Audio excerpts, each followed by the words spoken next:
رمضان تجلى وابتسما، طوبى للعبد إذا اغتنما.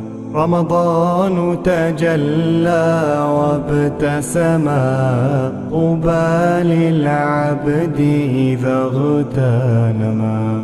أرضى مولاه بما التزما، طوبى للنفس بتقواها.